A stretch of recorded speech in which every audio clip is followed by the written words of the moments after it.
Floricanto presenta.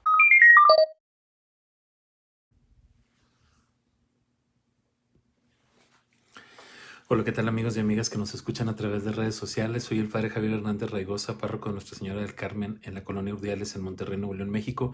Y el día de hoy, 23 de septiembre, vamos a meditar la palabra del Señor. Y el día de hoy tenemos esta lectura tomada de Proverbios que dice lo siguiente. Toda palabra de Dios es verdadera. El Señor es un escudo para cuantos en Él confía.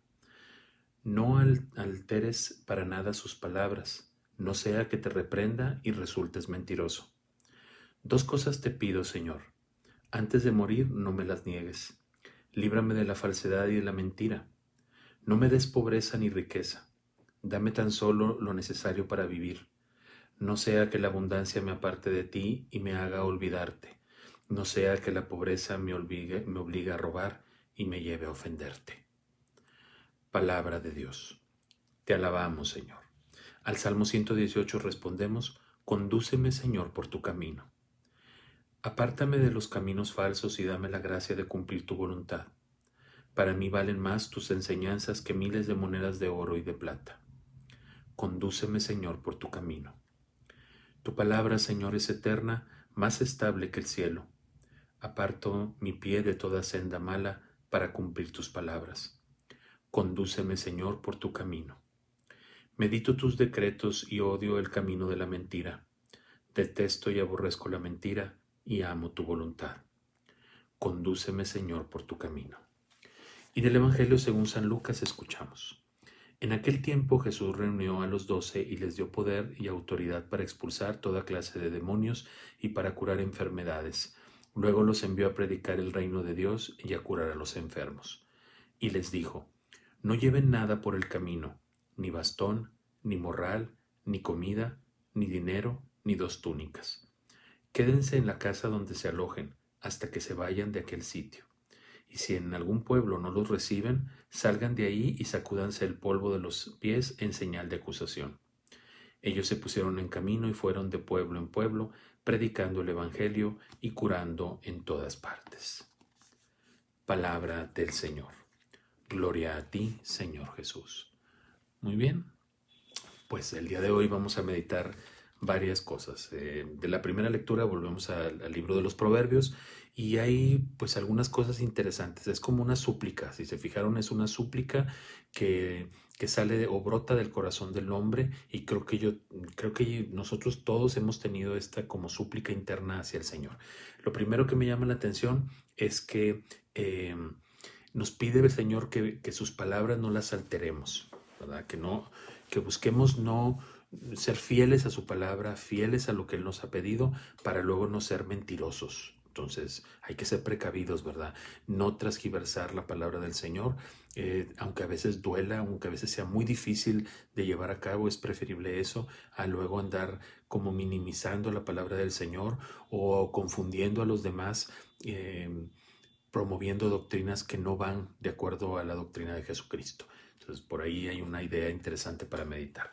¿Cómo ando yo en el cumplimiento de esa palabra y cómo recibo yo la palabra de Dios con autenticidad, aunque duela a veces o sea difícil de llevar?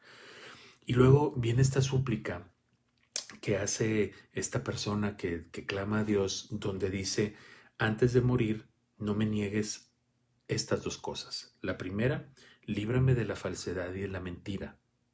¿Mm? Y no me des pobreza ni riqueza. Dame solo lo necesario para vivir. Primero, creo yo que hay un tema. O sea, yo creo que a todo el mundo nos preocupa el momento en que nosotros vamos a morir. Y a veces yo creo que el miedo a la muerte es más el miedo a la soledad. O sea, empezamos a pensar, y bueno, me iré a morir solo. De hecho, pues todos morimos solos, ¿verdad? O sea, nadie muere por nosotros. El único que murió por nosotros fue Cristo, pero que todos nos toca ir a ese momento solos, pero nos preocupa o nos duele el que estemos solos en ese momento. O sea, nos gustaría estar acompañados de las personas a las que amamos. Y creo yo que también es una súplica válida para nosotros como seres humanos, pues eso, porque como venimos a este mundo y estamos llamados a la comunidad, pues quisiéramos irnos en comunidad. Pero también hay que entender que cuando uno es llamado a la muerte, es decir, no pensemos realmente en que somos llamados a la muerte, sino que somos llamados a la vida. porque vamos a ser llamados, Dios nos está llamando a que a través de este evento que es la muerte, estemos ya con Él para siempre. Entonces, creo que también ese es, si comprendiéramos este nivel de la muerte que vayamos a experimentar algún día como un llamado hacia la vida eterna, o sea, Dios que me está llamando para que esté con Él, yo creo que comenzaríamos a tener menos miedo de morir y entender, por ejemplo, por qué los santos, como Santa Teresa de Jesús, decían, muero porque no muero, ¿verdad? O sea, ya me quiero morir, pero no porque tenga un deseo suicida o quiera ella quitarse la vida, no, sino que es tanto su deseo de estar con Dios que quisiera que ya llegara ese momento para poder estar ya para la eternidad con Él. Entonces, ese aspecto de las peticiones que a veces hacemos, Señor, pues ayúdame a que no muera yo solo, a que no muera, pues no vamos a estar solos, Él está con nosotros. Lo único que hay que pedirle a Dios también es que nos dé fortaleza para que en ese momento no flaqueemos, ¿verdad? Para que en ese momento no reneguemos de Dios, porque puede ser como la gran tentación.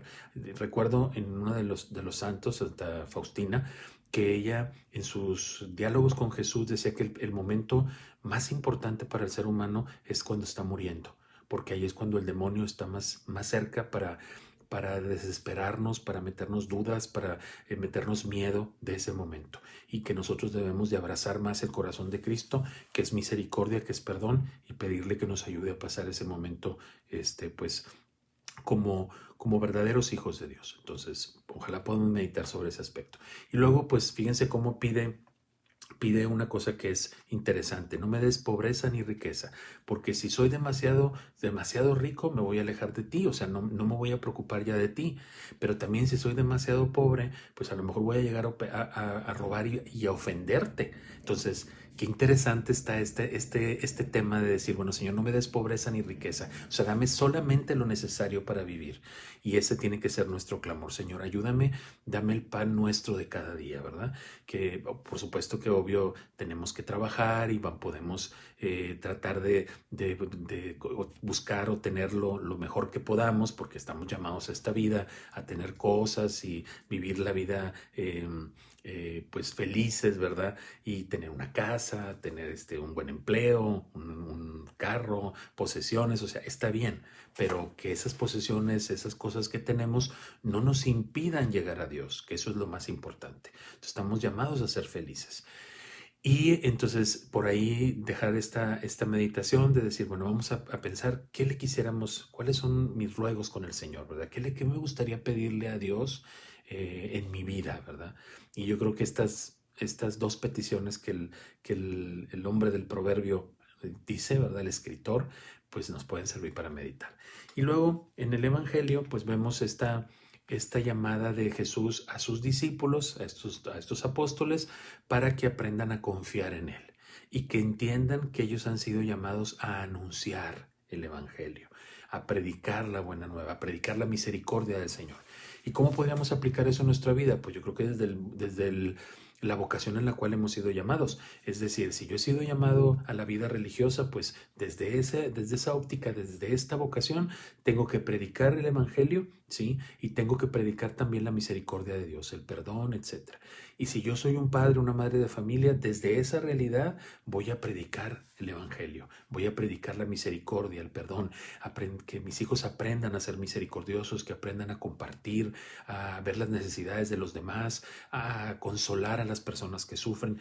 Esa es nuestra misión: consolar y anunciar el Evangelio. Y no nos preocupemos por lo que vamos a comer o vamos a tener en la vida. El Señor se ocupará de eso.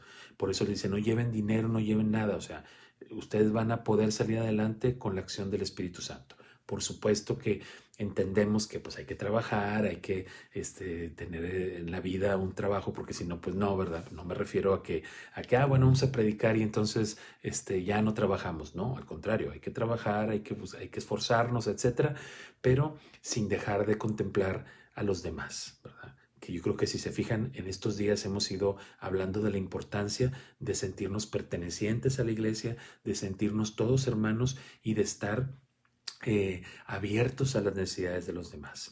Te pido que medites sobre estos aspectos y que le pidas a Dios que te ayude pues a percibir realmente lo que tú necesitas para vivir, que te dé lo que tú necesitas y que te ayude a ser mejor persona. Hoy celebramos a San Pío de Pietrelcina y yo creo que mejor ejemplo no podemos tener, que él se dedicó en cuerpo y alma a demostrar a los demás la misericordia de Dios a través de la confesión, a través de la caridad, aunque tenía, si ustedes han leído la vida de San Pío de Pietrelcina, pues era muy exigente y se enojaba mucho cuando la gente no entendía por qué tenía que dejar de pecar, etcétera, y los regañaba y todo, pero al final en el fondo era una persona tan misericordiosa que transmitía ese amor, ¿verdad? Al momento de celebrar la Eucaristía, al momento de ayudar a los demás, de vivir la caridad, etcétera, ¿verdad? Pero eso no tenía nada que ver con que les pidiera a ellos que fueran más exigentes con su vida espiritual. Entonces, hoy también podemos pedirle a San Pío de Pietrelcina que nos ayude a ser pues conscientes de nuestra misión, a ser exigentes con nosotros mismos en ese plano de exigirnos siempre la santidad de vida y tratar de ser mejores cada día, que lo demás el Señor nos va a ayudar. Que tengas un excelente día, cuídate mucho, ánimo, chao. Flor y canto.